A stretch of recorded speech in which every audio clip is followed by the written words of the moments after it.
Hi, welcome back to Frazzle Dad's Minis. I'm Jim, Frazzle Dad, and today I'm going to show you how I made this. Then I thought it sucked, so I did this, and then I finally got to this. Sometimes when we're painting, we head off down a path that wasn't what we envisioned or we're not happy with it. So it's fine to kind of put the paintbrushes down, sit back, and rethink things. Can I adjust things? Can I fix this? Or do I just need to strip and reprime? And this last week, that's exactly what I did.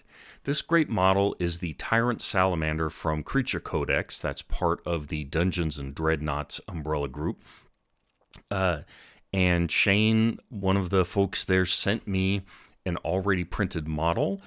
And I dived into it. I thought it was a really cool piece to work on. It's probably a good 6 inches long, and it's a solid model. It wasn't hollowed, so the thing weighs about 3 pounds.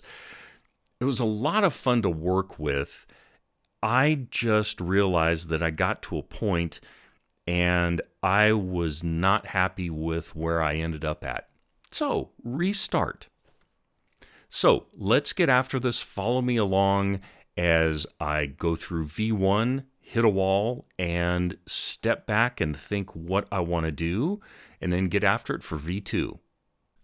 Okay, so I've got a base coat of Broken Anvil medium brown. It's just a reddish brown. I had a couple options here. And now I'm starting to lay down some colors. I'm using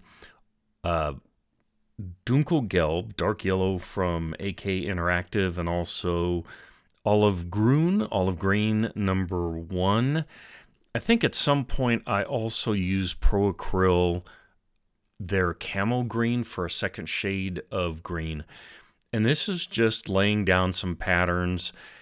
I didn't really have a good pattern in mind. I was trying to show both splotches, spots, and then a few little stripes. So this is just getting some colors down to see how it looks.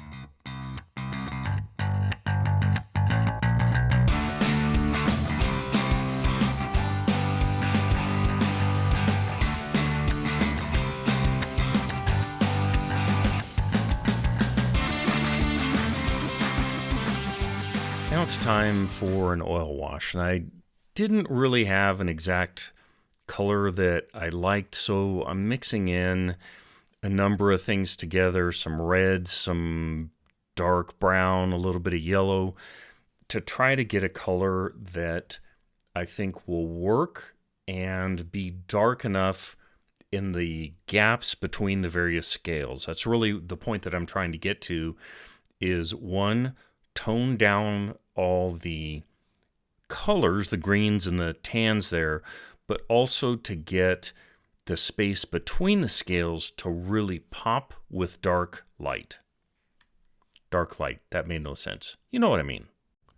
Now I'm putting the wash on. One thing that I should have called out earlier, and you may have picked this up by looking at the mini, was I hit this with a gloss varnish before doing the oil wash. I think it's really important when you're doing washes, oil washes particularly, that you seal everything up with a gloss varnish. That gloss really lets the wash slide into all the nooks and crannies. I've done matte before. It didn't work very well. Gloss is really the trick. But back to the wash. This is still a bit thick. I think I should have thinned it out a bit more with white spirit. But yep, just getting the wash on. Now it's time to start brushing things off. I've got some sponge pads that I use for the main bits. You have to be wearing gloves for this. Oil washes are really messy when it comes time to scrubbing stuff off. Anyway, so this is trying to carefully get the oil wash off of the high parts while still leaving the wash that's settled down in the cracks between the scales. And this is kind of a balancing act of how thin you've diluted it and how long you leave it to dry. There's really no good answer here Experiment around with the particular figure that you're working on.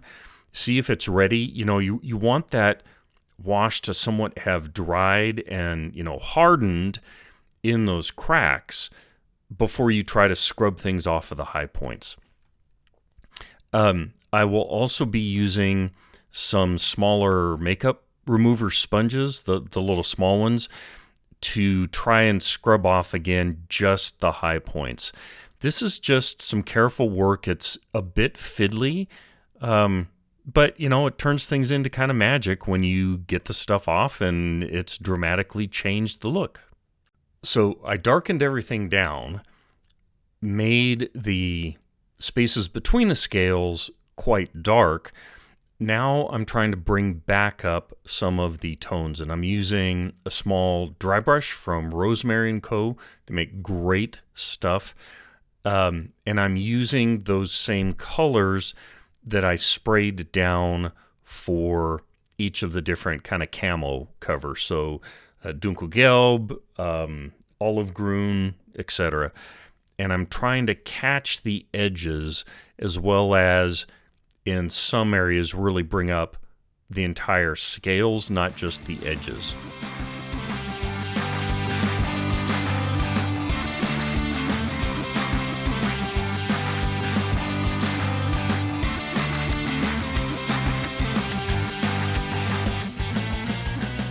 Here I'm starting to get all of the numerous, very stabby horns. I love this model, but holy smokes, did I poke myself a bunch of times on all of these horns. Anyway, I've got a recipe for horn painting that's served me pretty well.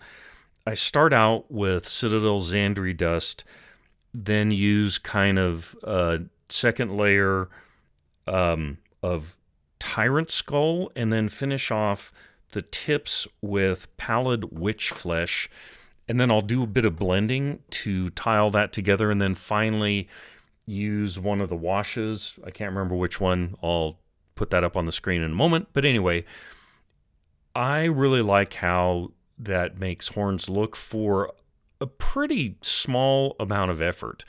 The effort here is trying to be as careful as possible as you do in the painting, but that progression of tans, and sometimes I'll use a darker brown for the base, but then carry up that same progression of those three up from there. Anyway, just working through all of these stabby horns here.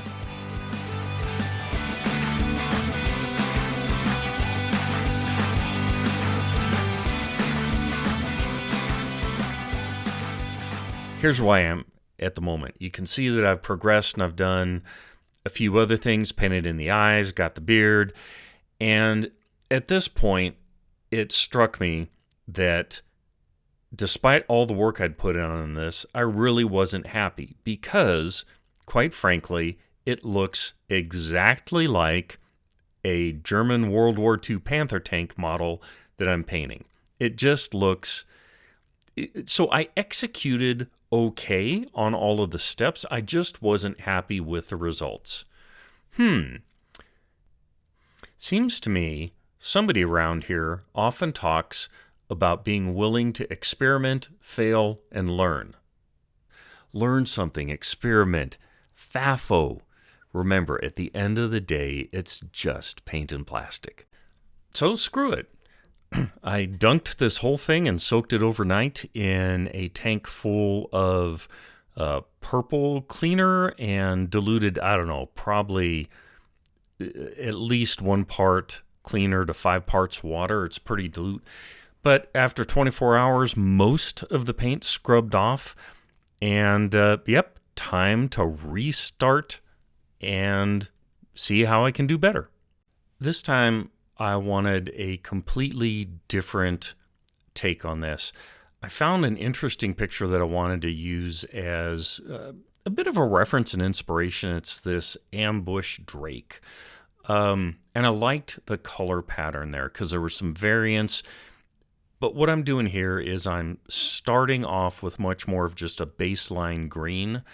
This is Pro Acryl's Camo Green. And then I'm gradually stepping up with a number of different paints. I've got a couple scale color, heavy-bodied acrylics that I'm mixing in and adding either on their own or blended in with a previous bit. So I'm just kind of moving up the color tone, getting a bit of vibrancy in different bits here. And I'm pretty happy with how things are working.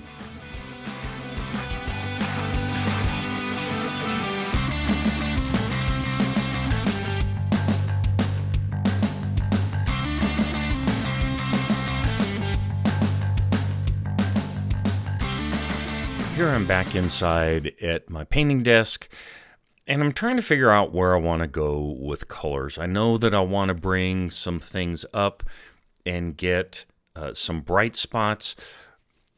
So I'm considering using some Army Painter speed paint. Backed off from that idea.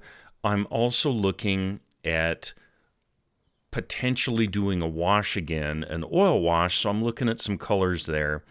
And I decided to hold off on both of those and instead go back to some of the heavy-bodied acrylics to darken a few things down and sort of hold off on that decision-making until I saw what I could do with just straight paint. Here I'm starting to use some heavy-bodied acrylics to layer on and bring up different patches. Heavy-bodied acrylics, for me, they don't work well as base coating, but if you're putting them over some other base coat, they work really well, and they're just fun to work with. I'm not dry brushing because that didn't work well in the V1 of this. I was catching a few edges, but here I'm just going over individual scales, and I'm playing around with what I've got on the palette. I think there's some Vallejo Sun Gold there, Sun Yellow as well. So I'm touching individual scales, but this is just fun, kind of relaxing work, seeing everything pop out here.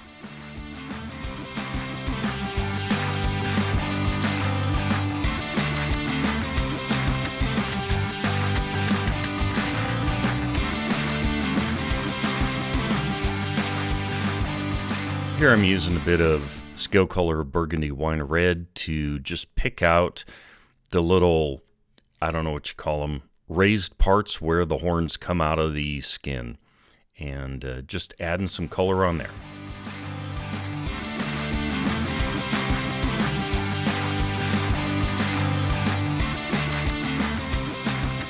Okay, back working on individual scales, bringing up the colors. If you look, you'll notice that some of the areas have a much darker, sort of glossy shade to them. That's because I used some Inktensity inks and went in between the lines of all the individual scales. So I didn't wash it over everything. Rather, I was using that ink, and Inktensity's glorious stuff, but I used that ink to trace out the skin underneath the scales. I think it turned out really well, but now I'm having to go and sort of clean up some things and then really make some light areas pop over top of that darker tone that I added in. So this is back using the same scale color paints that I mentioned earlier, but again, Inktensity inks were what I traced in behind all of the scales.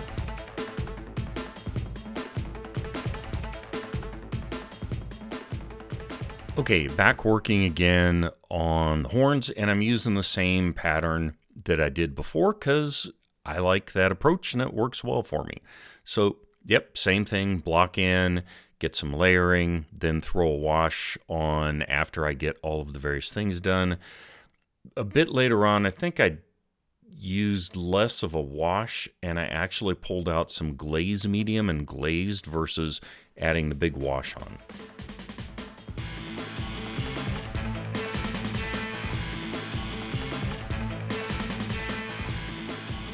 Here I'm just catching up on some bits and pieces at the front.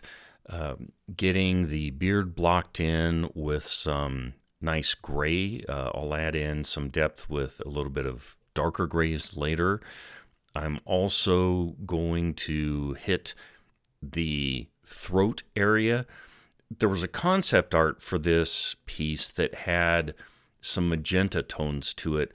And I thought of, there's a few things in the animal kingdom that, they have a bright patch of color on them. And so I wanted to play around with that and see how that worked. So I'm using Pro Acryl's lovely magenta and just blocking that in here.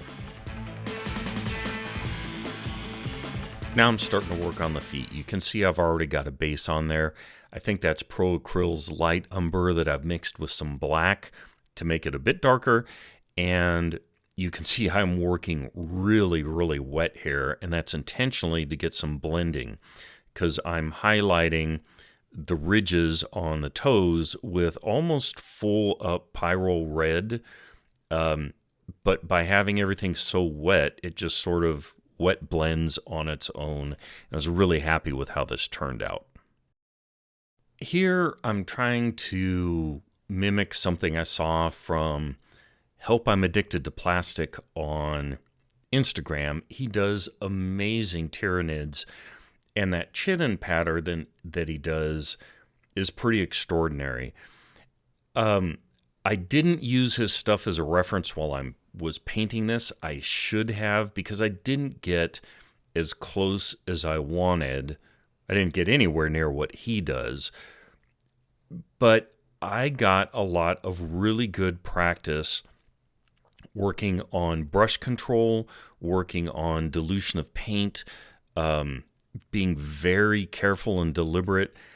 Again, I'm disappointed that I didn't do better at this. I really should have had a photo of one of his pieces right in front of me so that I could mimic it a little better. The results turned out okay, and it was really good practice work here. So some disappointment, but on the other hand, just got in good work, and it doesn't look terrible. It's kind of interesting. Next time, I'll do better.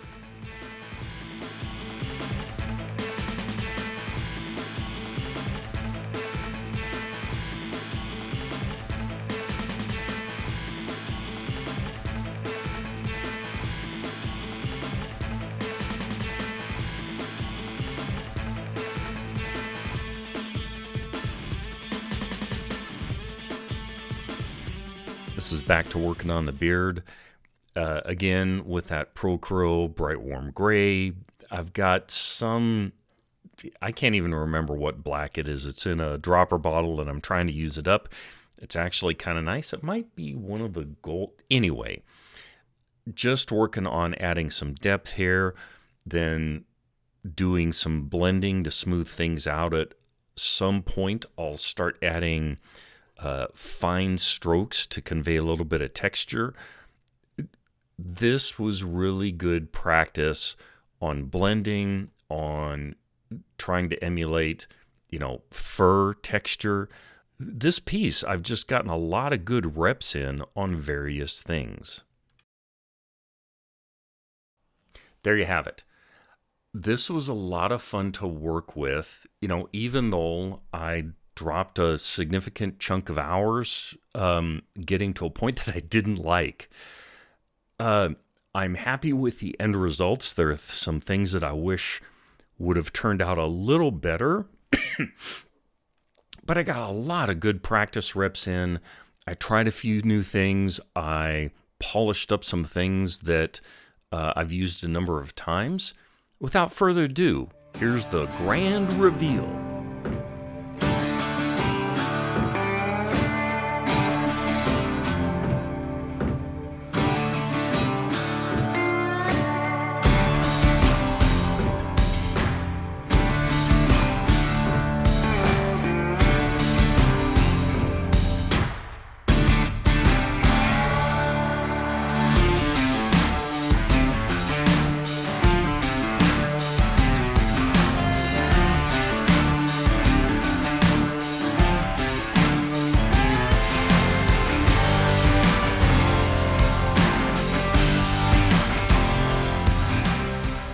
made it this far, thank you very much. Kindly consider subscribing if you're not already. That'll help you get notifications every time I drop new videos. I'd also appreciate it if you'd give me a thumbs up if you like this video, and let me know. Leave a comment what you thought of the model. Shane would certainly love to hear about it, and I'd love to hear what you thought about my process of restarting everything. Until next time, remember, be kind. Experiment, learn something, try stuff out, even if you have to blow it up and start all over again. Remember, at the end of the day, it's just paint and plastic. Until next time, bye-bye.